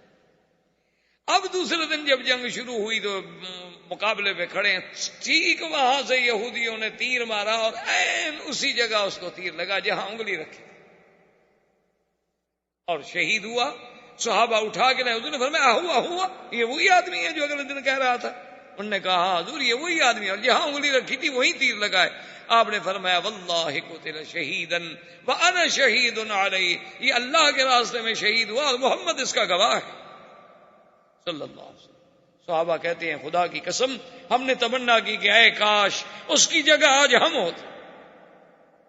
یہی وہ راز ہے میرا بھائی جو مسلمانوں کو اللہ نے عظمت دی ہے، جو کفر کو سمجھ نہیں آ سکتا۔ ابھی 1400 سال گزر گئے، ہم ایمان کے اضعف ترین حالت سے بھی نیچے گرے ہوئے ہیں۔ یعنی ہمارے اندر نہ وہ ایمان ہے، نہ وہ اسلام ہے، نہ صداقت ہے، نہ دیانت ہے، نہ امانت ہے، صرف نام کے مسلمان ہیں۔ لیکن آج بھی اگر آپ دیکھیں، اخبارات کھول کے دیکھیں کہ لاکھوں کا لشکر ہے، منظم ہے، قوت ہے، طاقت ہے، ایئر فورس ہے، مقابلے میں کون ہے جی؟ مجاہدین۔ کتنے؟ 400 500 600 800 کتنے ہوں؟ کشمیر میں دیکھ کیا ہو، یعنی آپ دیکھیں 7 لاکھ فوج، آپ کیا سمجھتے؟ یعنی 7 لاکھ آدمی کو اگر ایسے آپ خیمے لگا کے بھی بٹھانا چاہیں تو یہاں سے لے کر حرم تک تو صرف خیمے لگ جائیں گے۔ دیکھتے نہیں آپ عرفات میں بنا میں 7 لاکھ فوج، اور مقابلے پہ کون ہے؟ نہتے، کمزور، بے در، بے گھر، ڈرے ہوئے مسلمان، جن کی عزتیں عصمتیں خطرے میں ہیں، جان مال عزت خطرے میں ہے۔ مدد کرنے والے کون ہیں؟ مجاہدین۔ اچھا وہ مجاہدین بھی کون ہیں؟ کوئی کسی ملک سے، کوئی کسی ملک سے، کوئی کسی ملک سے۔ وہ ایک جذبہ شہادت انہیں اٹھا کے لایا ہے کہ بھئی وہاں ہمارے مسلمانوں کی عصمت دری ہو رہی ہے، قتل ہو رہا ہے، ان کو ظلم ہو رہا ہے، چلو ہم پھر کیوں زندہ رہیں، ہم بھی جائیں ان کی مدد کریں۔ اور وہاں جناب یہ عالم ہے، باقاعدہ حقائق ہیں، یہ محض یہ بات نہیں، تاریخی حقائق ہیں کہ ان کی فوج کے بعض آفیسر جو ہیں وہ نفسیاتی طور پہ پاگل ہو گئے اور انہوں نے اپنے افسروں پہ گولیاں چلا دی۔ اچھا اور مجاہدین پڑے، آپ حیران ہوں گے، مجھے ایک بڑے ذمہ دار آدمی نے بتلایا کہ کچھ مجاہدین جو تھے وہ مارے گئے، شہید ہو۔ اچھا اب جب شہید ہو جائیں اور سامنے آپ اندازہ کریں فوج ہوں باقاعدہ، یعنی بریگیڈ پڑے ہوں فوج کے، تو اب اس مجاہد کی لاش اٹھانا کوئی آسان بات تو نہیں ہوتی نا۔ ایک تو بیچارہ شہید ہو گیا، کون لاش اٹھائے، کون قبر بنائے، کون جنازہ پڑھے، کون دفن کرے؟ تو انہوں نے کہا کہ ہم نے اپنے اس ساتھی کو جہاں وہاں نیچے کوئی چھوٹی موٹی سی غار نظر آئی نہ، تو اس کی لاش کو اس غار میں ڈال کے اوپر ایسے کو پتھر وتھر ڈال دیا۔ ہم نے کہا جب اللہ موقع دے گا تو پھر کہیں سے لاش نکال کے بیچارے کو دفن کریں گے۔ تو کہتے ہیں جناب کہ ہم نے تقریباً 1 سال کے بعد اپنے ان 2 ساتھیوں کی ہمیں موقع ملا، اور جا کے جب ہم نے لاشیں نکالیں تو کہنے لگے مکی صاحب ہم حرم میں بیٹھے ہیں، خدا کی قسم ہے ان کے بالوں میں جو تیل لگا تھا نا وہ بھی ابھی تازہ تھا، معلوم ہوتا تھا کہ ابھی ابھی لیٹ گئے ہیں، سو گئے، ان کو نیند آ گئی۔ اور اسی طرح بدن نرم ہے، نہ بدبو ہے، نہ کوئی تکلیف ہے، چہروں پہ مسکراہٹ ہے۔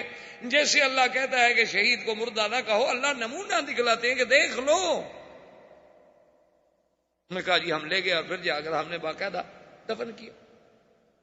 تو میرے کہنے کا مقصد یہ تھا کہ یہ وہ جو جذبہ ہے، یہ جو مسلمان کے پاس، اسی لیے آپ دیکھ لیں کہ سپر پاور ہیں، بڑی بڑی قوتیں ہیں، بڑی بڑی طاقتیں ہیں، خلاؤں کو مسخر کر لیا ہے۔ وہ جب جانتے ہیں کہ مسلمانوں کے پاس کچھ نہیں ہے، کمزور ہیں، سب کچھ ہے، کیا وجہ ہے کہ ساری قوتیں اسی مسلمان کے خلاف لڑنے مرنے پر تیار کھڑی ہیں؟ او بھئی وہ تو کچھ بھی نہیں، وہ تو کمزور ہے، وہ تو بھائی ان کے پاس ٹیکنالوجی نہیں ہے، وہ جاہل ہیں، ان کے پاس 35% آدمی پڑے ہوئے نہیں ہیں، ان کا ہر بندہ جو ہے جناب بالکل فقر و فاقہ کا شکار ہے، اور ہر بندہ جو ہے وہ بکا ہوا ہے، قرضے میں جکڑا ہوا ہے۔ انہوں نے گویا ہمیں IMF نے، ورلڈ بینک نے خریدا ہوا ہے، لیکن ان کو نیند کیوں نہیں آتی رات کو مسلمان کے لفظ سے؟ کیا بات؟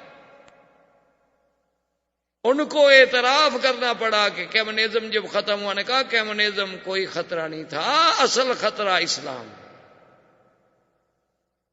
یہود و نصارہ آپس میں اتنے دشمن ہیں کہ ایک حضرت عیسیٰ کو خدا سمجھتا ہے، یہودی عیسیٰ علیہ السلام کو نعوذ باللہ ولد الزنا سمجھتا ہے، یعنی ان کے عقیدے کا فرق دیکھو، لیکن مسلمانوں کے خلاف کٹھے ہیں، حتیٰ کہ پوپ نے ان کے گناہ بھی معاف کر دی، خطائیں بھی معاف کر دی۔ مسلمان کے خلاف لڑو، تمہاری خطائیں معاف ہیں۔ اگر رشدی اسلام کو بکواس کرے، ہم جناب کروڑوں پاؤنڈ لگا کر تمہاری حفاظت کرنے کے لیے تیار ہیں۔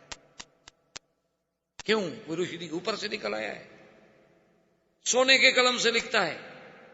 رشدی کی کتاب لکھی ہوئی جو ہے اس میں کوئی ہیرے اور موتی اور ٹانکے جڑے ہوئے ہیں، صرف یہ ہے کہ اس نے مسلمان کہلا کر اسلام کو ٹوکا ہے، مسلمان کہلا کر حضور کی ذات پہ اعتراض کیا، ازواج مطہرات پہ اعتراض کیا۔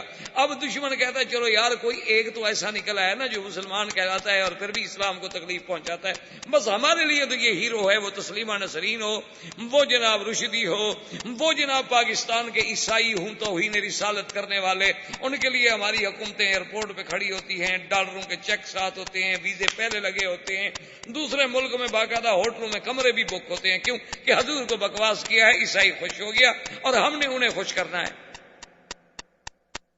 یہ سارا کیوں ہو رہا؟ وجہ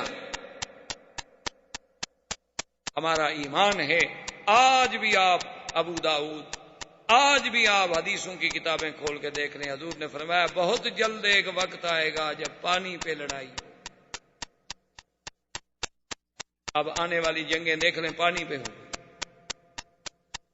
حضور نے فرمایا پانی پہ لڑائی ہوگی اور یہود و نصارہ کی پوری قوتیں ایک طرف ہوں گی اور مسلمان ایک طرف ہوں گے، لیکن حضور نے فرمایا یاد رکھو فتح مسلمانوں کو۔ اب وقت آ رہا ہے، اسی لیے تو ڈر رہے ہیں سارے۔ تم نے تو قرآن پڑھا ہے نا طویل لکھنے کے لیے، کافروں نے قرآن طویل لکھنے کے لیے نہیں پڑھا، وہ سمجھتے ہیں قرآن میں کیا ہے، انہوں نے تو ایٹم قرآن سے سیکھا ہے کہ یہ کون سے پرندے تھے، ارسل علیہم طیرا ابابیل ترمیہم بحجارۃ من سجیل فجعلہم کعصف ماکول۔ ایک چونچ میں پتھر لایا، ہاتھی پہ ڈالا اور ہاتھی سے نکل کے زمین میں دھنس گیا۔ انہوں نے کہا وہ کون سا ذرہ تھا، وہ ایٹم کے ذرے پہ پہنچے، اصل بتلانے والا تو قرآن تھا۔ اور تم نے تو قرآن شریف پر عقیدہ یہی رکھا ہوا ہے جب مر جائے تو ایک مولوی کو بلا لو، میت کے اوپر پھرا لو اور پرانے کپڑے مولوی کو دے دو، اور اس کے بعد مردہ بخشا گیا۔ ساری زندگی اس نے قرآن نہیں پڑھا، پھرانے سے بخشا گیا۔ انا للہ و انا الیہ۔ یہ ہے وہ جذبہ شہادت کے۔ عربی کہتا ہے کہ یا رسول اللہ میں مال لینے کے لیے نہیں آیا، میں تو اس لیے آیا ہوں کہ اللہ کے راستے میں شہید ہوں اور مجھے یہاں تیر لگے یہاں۔ یہ وہ جذبہ تھا کہ صحابی دوڑتا جا رہا ہے۔ ایک صحابی نے کہا بھی ایسا چلوں، نے کہا کیا ایسا چلوں، انی لاجد ریح الجنت من قبل احد، مجھے تو جنت کی خوشبوئیں آ رہی۔ یہ تھا وہ جذبہ۔ حضور صلی اللہ علیہ وسلم نے محاصرہ برقرار رکھا۔ آخر ایک رات حضور نے اعلان کیا لأوتین الرایۃ غدا رجلا یحب اللہ ورسولہ ویحبہ اللہ ورسولہ، کل میں ایک ایسے آدمی کو جھنڈا دوں گا جو اللہ کے رسول کو محبوب رکھتا ہے اور اللہ کا رسول اس کو محبوب رکھتے ہیں۔ اللہ کے رسول کو تو سب محبوب رکھتے ہیں، بڑی شان تو یہ ہے کہ جس کو اللہ محبوب رکھے۔ صحابہ کہتے ہیں ہمیں ساری رات نیند نہیں آئی، پتہ نہیں وہ جھنڈا کس خوش قسمت کو ملتا ہے۔ صبح کی نماز کے بعد حضور نے فرمایا این علی، علی کہاں ہے؟ نے کہا حضور فی عینیہ رمد، اس کی تو آنکھوں میں تکلیف ہے، وہ تو خیمے میں نماز پڑھ رہے ہیں، وہ چل نہیں سکتے۔ فرمایا فأت علی، علی کو لے آؤ۔ حضرت علی رضی اللہ تعالیٰ عنہ فرماتے ہیں اب حضور کا حکم تھا، میں انکار تو نہیں کر سکتا تھا، دو آدمیوں کے کندھے پہ میں نے ہاتھ رکھے، مجھے زمین نظر نہیں آتی تھی، میری آنکھوں میں اتنی تکلیف تھی میں دیکھ نہیں سکتا تھا نیچے۔ حضور کے سامنے آیا، آپ نے فرمایا علی، کہا حاضر یا رسول اللہ، کہا میں نے فیصلہ کیا ہے کہ یہ قلعہ جو ہے سعد فتح نہیں ہو رہا، اس کا جھنڈا تم پکڑو۔ انہوں نے کہا حضور میری تو جان بھی حاضر ہے، میں تو دیکھ نہیں سکتا حضور۔ آپ کے سامنے بیٹھا ہوں، آپ دیکھ رہے ہیں. اور فرمایا ادنو یا علی، قریب ہو جاؤ. حضور نے اپنا لعاب دہن نکالا، اپنے ہاتھوں پہ رکھا اور اس کے بعد حضرت علی کی آنکھوں پہ یوں پھیرا. حضرت علی رضی اللہ تعالیٰ عنہ فرماتے ہیں کہ بس وہ ہاتھ اٹھانے کی دیر تھی، واللہ کانی ما اصبت شیئا، خدا کی قسم مجھے کبھی تکلیف ہوئی نہیں تھی. حضور صلی اللہ علیہ وسلم کے ہاتھ لگنے سے تو حضرت علی رضی اللہ تعالیٰ عنہ فرماتے ہیں ایسے ہو گیا کہ میں نے سمجھا کہ مجھے کبھی تکلیف ہوئی نہیں آنکھوں میں. حضرت علی نے جھنڈا ہاتھ میں لیا، اللہ نے مہربانی کی کہ قلعہ سعد جو تھا وہ بھی فتح. اب یہودی بھاگے اور قلعہ طلعت الزبیر جو تھا وہ پہاڑ کے، اور وہ قلعہ اتنا محفوظ تھا کہ اس تک پہنچنا، اس کو توڑنا، فتح کرنا بہت مشکل تھا. لیکن قلعہ سعد جب فتح ہوا تو اس میں منجنیق، دبابات، یہ چیزیں جو تھیں، پھر یہ کیا ہے؟ تو جو یہودی قید ہوئے انہوں نے کہا حضور یہ منجنیق ہے، جب قلعہ توڑا جاتا ہے تو ان کو دور لگا کے اس کے ذریعے پتھر پھینکے جاتے ہیں تاکہ وہ دیوار ٹوٹ جائے. تو اور یہ دبابات ہیں کہ اس کا آگے جو ہے وہ چمڑا لگا ہوتا ہے اور باقاعدہ اس کے اندر جو ہے آدمی ہوتے ہیں، اور یہ سیڑھی کی طرح اونچا بھی ہو سکتا ہے تاکہ اگر دشمن تیر مارے تو وہ رک جاتا ہے. وہ بندے تو اندر بیٹھے ہوئے ہیں، جب دیوار کے قریب پہنچ جاتے ہیں تو اس کو اونچا کر دیتے ہیں، پھر یہ سیڑھی کا کام دیتا ہے کہ آدمی قلعے کی دیوار پہ چڑھ جاتے ہیں. تو حضور نے فرمایا یہاں قلعے تو تمہارے ہیں، یہ تم لوگ کیوں بنا رہے تھے؟ ہتھیار اتنے بنائے ہوئے ہیں، دبابات اور منجنیق. انہوں نے کہا جی یہ تو مدینے پہ چڑھائی کا انتظام ہو رہا تھا. اچھا ٹھیک. اب جب قلعہ الزبیر پر جا کے مسلمانوں نے محاصرہ کیا، خدا کی شان دیکھیں، ایک آدمی اس کا نام تھا غزال، یہودی، وہ آ گیا چوری چپکے سے. اس نے کہا مجھے بتاؤ حضور کہاں ہیں؟ صحابہ نے بتایا. وہ آ گیا، اس نے کہا یا محمد صلی اللہ علیہ وسلم، اگر آپ سمجھتے ہیں نا کہ قلعہ الزبیر جو ہے یہ فتح ہو جائے گا، یہ نہیں ہوگا، یہ قلعہ فتح نہیں ہو سکتا، پہاڑ پہ. حضور نے فرمایا تخوفنی، تم مجھے ڈرانا چاہتے ہو؟ ان اللہ وعدنی، میرے ساتھ تو اللہ کا وعدہ ہے کہ خیبر فتح ہوگا، تم کیسے مجھے ڈراتے ہو؟ اس نے کہا حضور میں ڈراتا نہیں ہوں، لیکن یہ قلعہ فتح نہیں کر سکتے، یہ پہاڑ پہ ہے، منجنیق کا پتھر بھی نہیں پہنچ سکتا اور آپ اس کے قریب نہیں جا سکتے. وہ اوپر بیٹھے ہیں، آپ نیچے بیٹھے ہیں، یہ فتح نہیں ہو سکتا. ایک طریقہ ہے فتح ہونے کا، لیکن ایک شرط ہے، اگر آپ شرط پوری کریں تو قلعہ میں آپ کو فتح کروا دیتا ہوں. حضور نے فرمایا بتلاؤ کیا شرط ہے؟ انہوں نے کہا حضور مجھے امان دے، مجھے، میرے بچوں کو، میرے اہل کو، عیال کو، میرے مال کو، کہ مجھے کچھ نہیں کہا جائے گا. حضور نے فرمایا اللہ کا امان.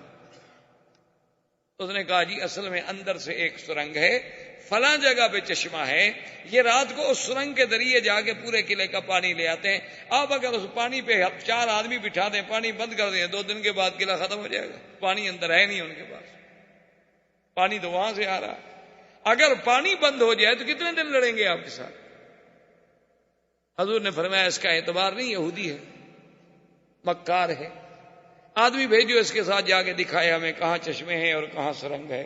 وہ آدمیوں کو لے گیا، صحابہ کو جا کے دکھایا، واقعی سرنگ بھی تھی، چشمے بھی تھے، اندر دروازے لگے ہوئے تھے. تو حضور نے وہاں ہراساں بٹھا دیا. اب جب ان کا پانی بند ہوا تو ان کا دماغ خراب ہو گیا کہ اب کتنے دن ہم لڑ سکتے ہیں. اللہ نے مہربانی کی، قلعہ الزبیر بھی فتح ہو. اب وہ اس سے آخری دوسرے حصے کے قلعہ النزار میں آ گئے اور تمام یہودیوں کے بیوی بچے اہل عیال سب قلعہ النزار میں تھے. مسلمانوں نے اس کا محاصرہ کیا، اللہ نے مہربانی کی، وہ قلعہ بھی فتح. اور اسی قلعے میں صفیہ بنت حیی بن اخطب، وہ جو یہودیوں کا بڑا سردار تھا، اس کی بیٹی، اور زوجتا کنانۃ ابن ابی الحقیق، ان کا جو بادشاہ تھا یہودیوں کا خیبر میں، اس کی یہ بیوی، یہ بھی قیدیوں میں آئی. اور حضور پاک نے مال غنیمت میں جب قیدی تقسیم کیے تو یہ حضرت دہیہ کے حصے میں آ گئے. ایک صحابی دوڑتے ہوئے آئے، انہوں نے کہا یا رسول اللہ صفیہ بنت ملک وزوجۃ ملک. اس نے کہا حضور بی بی صفیہ جو ہے نا ایک بادشاہ کی بیٹی اور ایک بادشاہ کی بیوی، لن یصلح الا لک، مہربانی کریں آپ صحابی کسی کے حوالے نہ کریں، اس کو آپ اپنے لیے. چلو کم از کم ان کو یہ تو احساس ہونا کہ ایک بادشاہ کی بیوی تھی، بادشاہ کی بیٹی تھی، بادشاہ کے گھر تو گئی نا. لیکن یہ ان کے لیے بڑی موت کی بات ہوگی کہ بھئی آپ ایک صحابی کو دے دیں ان کی بیٹی. حضور نے فرمایا کہ بھئی اب وہ حصے میں دہیا کی آ گئی ہے، اب یہ تو دہیا کی مرضی ہے. حضرت دہیا کو بلایا گیا تو حضور نے فرمایا کہ اس طرح مشورہ دیا. اس نے کہا واللہ ما رأیت. اس نے کہا یا رسول اللہ خدا کی قسم ہے میں نے تو اس وقت تک صفیہ دیکھی نہیں، میں نے تو اس کا چہرہ بھی نہیں دیکھا. آپ اگر لینا چاہتے ہیں تو اس سے بڑی خوشی کیا ہوگی مجھے. اور یہ بھی آپ تسلی فرما لیں کہ یہ نہیں کہ میں اس سے ملا ہوں، مار آئی تو میں نے دیکھا بھی نہیں اس کو.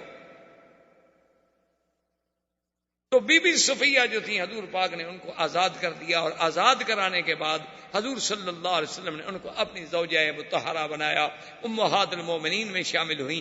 انہی کا وہ قصہ ہے جو صحیح حدیثوں میں بڑا مشہور ہے کہ بی بی صفیہ جو تھی ایک تو ان کا قد چھوٹا تھا، اور دوسرا اس میں تو کوئی شک نہیں نا کہ ہوئی ابن اخطب کی بیٹی تھی.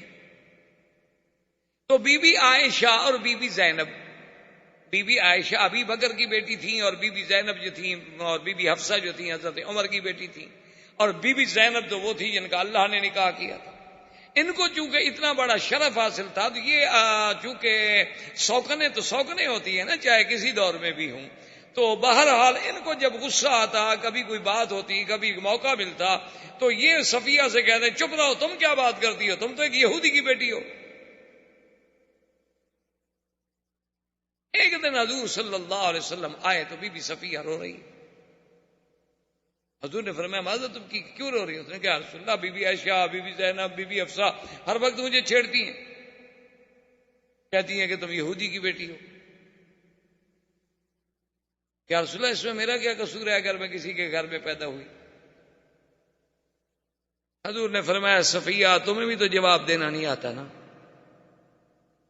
میں کہا حضور میں کیا جواب دوں؟ وہ کہتی ہے میں ابو بکر کی بیٹی ہوں، وہ کہتی ہے میں عمر کی بیٹی ہوں، وہ کہتی ہے میرا نکاح اللہ نے عرشوں پہ کیا تھا، میں کیا جواب دوں حضور؟ حضور نے فرمایا عجیب بندی ہو تم ہو یہی ابن اخطب کی بیٹی ہو، اور تمہارا خاندان کا نسب جو ہے حضرت موسیٰ و ہارون سے ملتا ہے، تم تو اس کی اولاد سے ہو. نے کہا ہاں حضور یہ بات تو ہے.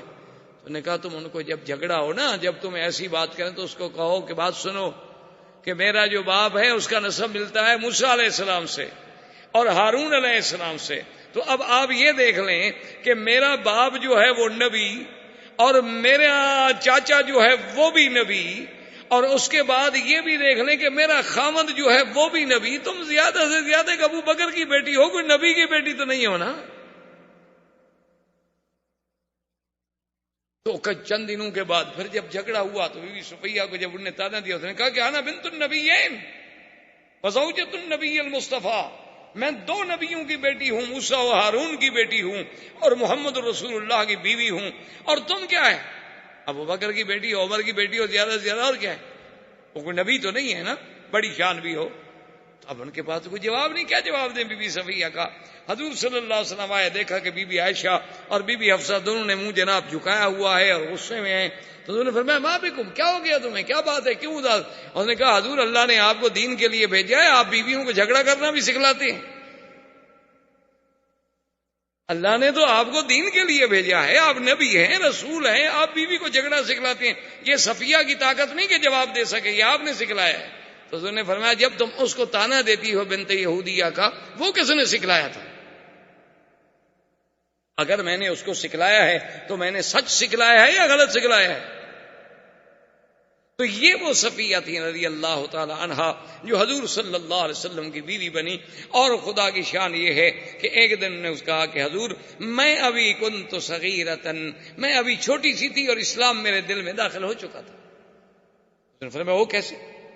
اس نے کہا جب مدینے سے نکالے گئے ہمارے چاچا بھی اور ہوئی ابن اخطب بھی، میرا باپ بھی، اور سب ہم جلا وطن ہوئے اور خیبر کی طرف جا رہے تھے، راستے میں جب بیٹھے تھے تو بات چل نکلی. میں چھوٹی سی بچی تھی اور میں ساتھ خیمے کے بیٹھی ہوئی مٹی سے کھیل رہی تھی کہ میرا باپ سے چاچا پوچھنے لگے کہ ہوئی ایک بات تو بتاؤ، تم بڑا مطالعہ کرتے ہو تورات کا، جو ہونا تھا وہ تو ہوا، لیکن یہ بتاؤ کیا یہ محمد مصطفیٰ اللہ کا سچا نبی؟ اس نے کہا اللہ ہے سچ، اللہ کا سچا نبی. احباب کرام، اس کے بعد اب آپ اس مبارک سلسلے کی CD نمبر 24 سماعت فرمائیں۔